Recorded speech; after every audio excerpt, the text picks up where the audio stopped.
Hello, आप सबका स्वागत है मेरे यूट्यूब चैनल पे। मेरा नाम है मानसी। आज हम सीखने वाले हैं वाटरफॉल मॉडल। तो देख लेते हैं वाटरफॉल मॉडल के अंदर हम क्या क्या सीखने वाले हैं। पहले तो हम जानेंगे वाटरफॉल मॉडल क्या होता है, फिर उसके अंदर आने वाले सारे फेजेस के बारे में जानेंगे, फिर एडवांटेज ऑफ वाटरफॉल मॉडल देखेंगे, फिर उसके बाद डिसएडवांटेज ऑफ वाटरफॉल मॉडल देखेंगे, when to use waterfall model का कहाँ कहाँ पे यूज़ होता है वो भी देखेंगे। इंपॉर्टेंट क्वेश्चन जो वाटरफॉल मॉडल के होंगे, जो एग्जाम या फिर होते हैं, जो काम आएंगे, वो देखेंगे। तो ये वाटरफॉल मॉडल बहुत बेसिक और बहुत सिंपल है, एकदम इजी है। आप सबको बहुत जल्दी समझ में आ जाएगा। इसमें कुछ ज़्यादा है नहीं।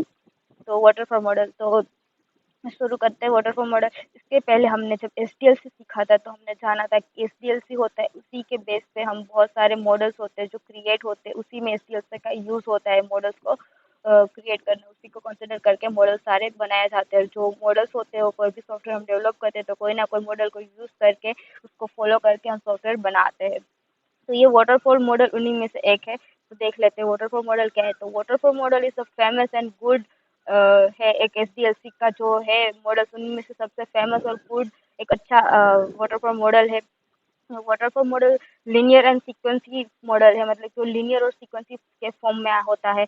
मतलब कि जब तक हमारा एक पेज कंप्लीट नहीं हो जाता था तब तक हम आगे बढ़ नहीं सकते, आगे डेवलप नहीं कर सकते। वो जो हमारा पहला पेज होता है वो कंप्लीट हो जाए, उसी के बाद हम नेक्स्ट पेज में जा सकते हैं।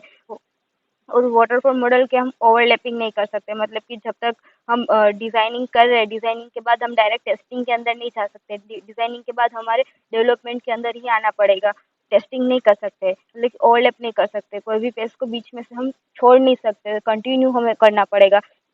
और उसी के साथ साथ हम कोई भी अगर हम डिज़ाइनिंग में है तो वापस एनालाइज में नहीं जा सकते। अगर हम डेवलपमेंट में है तो वापस डिजाइनिंग में नहीं आ सकते, मतलब कि ऊपर नहीं जा सकते। आपने कभी देखा है कि वाटर ऊपर से नीचे गिर रहा है तो वापस ऊपर जा रहा है? नहीं जा रहा है, वो नीचे ही गिरेगा, वो ऊपर नहीं जाएगा। इसीलिए इसका नाम वाटरफॉल मॉडल रखा है, क्योंकि ये कुछ हमारा जो एक्चुअली में दिखता है वाटरफॉल मॉडल, उसके जैसे ये बिहेव करता है, इसीलिए इसको वाटरफॉल मॉडल कहा जाता है।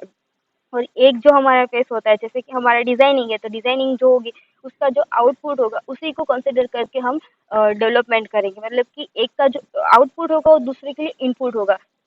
तो वाटरफॉल मॉडल कुछ इस तरह से वर्क करता है। ये है वाटरफॉल मॉडल का स्ट्रक्चर, उसका डायग्राम। तो पहले होता है रिक्वायरमेंट, फिर आती है डिजाइनिंग, फिर आता है डेवलपमेंट, फिर आता है टेस्टिंग, फिर आता है डिप्लॉयमेंट, फिर आता है मेंटेनेंस। जैसे कि हमने जो सारी चीज़ें देखी है डायग्राम के थ्रू हम समझ सकते हैं।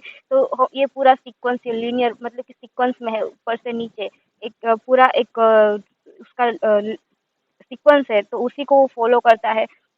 जैसे कि हमने देखा कि हम एक ये पूरा हमारा डिज़ाइनिंग होगा वो पूरा कंप्लीट हो जाएगा, उसके बाद ही हम डेवलपमेंट में आएँगे। और हम डिज़ाइनिंग करते-करते वापस डायरेक्ट टेस्टिंग में नहीं जा सकते, इसको डेवलपमेंट को स्किप नहीं कर सकते। उसी के थ्रू उसी के बाद हम नीचे टेस्टिंग में जा सकते, ओवरलैपिंग नहीं कर सकते। और डेवलपमेंट में आने के बाद वापस हम डिज़ाइनिंग में नहीं जा सकते। ये कुछ वाटरफॉल्स के रूल्स है और उसी के बेस पे ये काम करता है। तो उसके फेसेस देखते हैं, तो वाटरफॉल मॉडल के फेसेस जो हमने पहले भी देखे सारे वही कॉमन, बस वही है।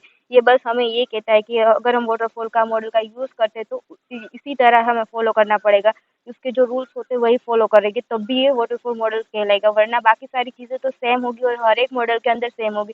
जैसे कि रिक्वायरमेंट, तो जो हम है ना क्लाइंट के साथ मीटिंग करेंगे, उसके साथ हम मीटिंग करके रिक्वायरमेंट गैदरिंग करेंगे, और उसी के साथ साथ स्टॉक होल्डर हो गए और एनालिस्ट हो गए, वो अंडरस्टूड करेंगे प्रोजेक्ट का स्कोप क्या है, ऑब्जेक्टिविटी क्या है, तो प्रोजेक्ट में क्या क्या करना है उसकी डेफिनेशन तैयार करेंगे, और उसको कौन सी फंक्शनैलिटी है सारी चीज़ें करेंगे। उसके बाद हम डिज़ाइनिंग में आएँगे। डिज़ाइनिंग में आने के बाद जो हमने रिक्वायरमेंट अच्छी तरह से जो समझी होगी उसी के अकॉर्डिंग हम डिज़ाइनिंग क्रिएट करेंगे, अच्छे से डिटेल में क्रिएट करेंगे। और सॉफ्टवेयर, हमारा जो सॉफ्टवेयर होगा उसका पूरा एक आर्किटेक्चर बनाएँगे, जिसमें इंटरफेस होगा यूज़र का एंड सिस्टम का कंपोनेंट्स होगा, मतलब कि पूरे डायग्राम हो गए, उसी के थ्रू हम पूरा हमारा जो सॉफ्टवेयर होगा उसका बिहेवियर दिखाएंगे। उसमें हमारा डेटा किस तरह से फ्लो होगा, यूज़र के साथ किस तरह से इंटरफेस करता है, सॉफ्टवेयर के कौन से कंपोनेंट यूज़ होते हैं, मतलब कि यूज़र किस तरह से इनपुट डालता है उसको आउटपुट क्या मिलता है। डायग्राम के थ्रू पूरा डिज़ाइनिंग करेंगे, पूरा उसका बिहेवियर पूरा स्ट्रक्चर बनाएंगे, और ये डॉक्यूमेंट में हम बनाएंगे जिसको एसआरएस बोला जाता है।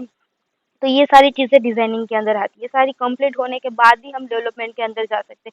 डेवलपमेंट के अंदर जाने के बाद हमारी जो डिज़ाइन होगी उसी के अकॉर्डिंग हम पूरा सॉफ्टवेयर पे कोडिंग करेंगे। और जो ये कोडिंग करेंगे ना, उसको हम यूनिट टेस्टिंग भी साथ में करते जाए। जैसे कि हमने एक लॉगिंग पेज बनाया, तो लॉगिंग पेज बनाने के बाद उस लॉगिंग पेज की हम टेस्टिंग कर देंगे। यूनिट टेस्टिंग इसलिए बोला जाता है क्योंकि उसको छोटे छोटे पार्ट में डिवाइड किया गया है, तो यूनिट टेस्टिंग हो गई। तो इस तरह से पूरे हमारा जो सॉफ्टवेयर होगा, इस तरह से यूनिट टेस्टिंग करते जाएंगे, उसकी कोडिंग करते जाएंगे, इस तरह से वर्क करेगा। फिर आता है टेस्टिंग। हम पूरे जो सॉफ्टवेयर होगा उसी का हम पूरे ऑल सॉफ्टवेयर का हम टेस्टिंग करेंगे, और उसी के साथ हम हमारी जो रिक्वायरमेंट्स होगी उसी के साथ वो मैच हो रहा है कि नहीं वो देखेंगे। तो हमारी रिक्वायरमेंट कुछ और होती है, हमारी डेफिनेशन कुछ और होती है। हम बनाना चाहते थे कॉलेज का सॉफ्टवेयर, और बन गया कुछ और सॉफ्टवेयर, तो वो रिक्वायरमेंट के साथ मैच होना चाहिए। फिर डेवलपमेंट करेंगे, मतलब कि बाहर के इन्वायरमेंट के अंदर रखेंगे और चेक करेंगे कि बाहर के एनवायरनमेंट में वो प्रॉपर तरीके से वर्क करता है कि नहीं। मतलब कि जैसे कि हमने प्ले स्टोर पे डाल दिया, गूगल पे डाल दिया वेबसाइट, तो इस तरह से बाहर के एनवायरनमेंट में उसको लॉन्च किया जाएगा। फिर आता है मेंटेनेंस। तो जैसे कि सॉफ्टवेयर बनाने के बाद भी ऐसा नहीं होता है कि हमारा जो होता है वो ख़त्म हो जाता है। उसके बाद भी हमें हमारा जो डॉक्यूमेंट में जो हमारी डील हुई होती है क्लाइंट के साथ, उसी के अकॉर्डिंग हमें मेंटेनेंस करना होता है। जो उसकी इश्यू अगर कोई आगे जाके सॉफ्टवेयर में इश्यू आता है, तो हमें उसको अच्छा करके देना चाहिए। एरर आएगी या तो उसको सोल्व करनी पड़ेगी, या फिर कोई अगर वर्क नहीं कर रहा है अच्छे, तो उनको हम अच्छे से फिक्स करेंगे। तो सारी चीज़ें मेंटेनेंस में आती है। Advantage of waterfall model. तो वाटरफॉल मॉडल को समझना और उसको यूज़ करना बहुत इजी है। फिर वाटरफॉल मॉडल को जो मैनेज करना होता है वो भी एकदम इजी होता है, क्योंकि उसकी जो बेस होता है, उसकी जो कंप्लीट होने के बाद उसका हम रिव्यू लेते हैं। इसीलिए उसको मैनेज करना बहुत इजी हो जाता है। एक टाइम पे एक ही पेज पे हम वर्क कर सकते हैं, और वो कंप्लीट होने के बाद ही नेक्स्ट में जाएंगे, और ओवरलैपिंग हम नहीं करते। तो ये बहुत अच्छी चीज़ है। हमारे जो सीक्वेंस होती है वो एकदम कंटिन्यू रहती है। फिर ये स्मॉलर प्रोजेक्ट होते हैं, उसकी रिक्वायरमेंट एकदम क्लियर होती है, तो उसको समझना बहुत इजी हो जाता है। ये थे वाटरफॉल मॉडल्स के एडवांटेज। अब हम डिसएडवांटेज देखते हैं। तो डिसएडवांटेज में क्या है कि इस जब भी हम वाटरफॉल मॉडल के साथ हम वर्क करते हैं, तो प्रीवियस मतलब कि आगे के जो पेज होते हैं उसके अंदर वापस जाना, उसमें चेंजेस करना बहुत मुश्किल ही हो जाता है, और हाई अमाउंट रिस्क बढ़ जाता है। मतलब कि इस प्रोजेक्ट के अंदर रिस्क बहुत हो जाता है। और जो पूरा प्रोजेक्ट जब तक कंप्लीट नहीं हो जाता, पूरी फेसेस, तब तक हम उस प्रोजेक्ट को देख नहीं सकते, तब तक वो कंप्लीट नहीं होता, तब तक हमें पता नहीं चलता कि एक्चुअली में किस तरह से देखेंगे। और ये अच्छा नहीं है। कॉम्प्लेक्स और ऑब्जेक्ट ओरिएंटेड जो लैंग्वेज होती है उसके थ्रू अगर हम कोई प्रोडक्ट बना रहे, तो उसके लिए अच्छा नहीं है। और लॉन्ग टाइम चलने वाला प्रोजेक्ट के लिए बहुत ख़राब मॉडल्स है। और जो हमारी रिक्वायरमेंट होती है बार बार चेंज होती रहती है, तो हाई अमाउंट में हमारा फिक्स भी रहता है उस प्रोजेक्ट के अंदर।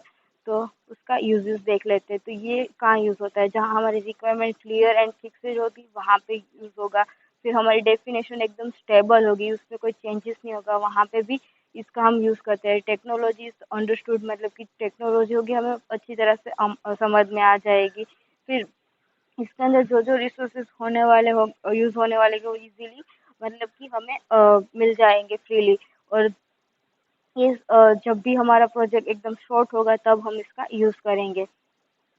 ये कुछ इंपॉर्टेंट क्वेश्चन है जो एग्जाम के अंदर वाटरफॉल मॉडल के रिलेटेड पूछे जाते हैं। तो ये explain waterfall model with diagram, explain trivial waterfall model with diagram, explain with diagram waterfall model, list out the advantage and disadvantage, when should be waterfall model be used, what are the key phase of the waterfall model। तो ये सारे question है जो waterfall model को लेके related है, जो exam वगैरह में पूछे जाते हैं।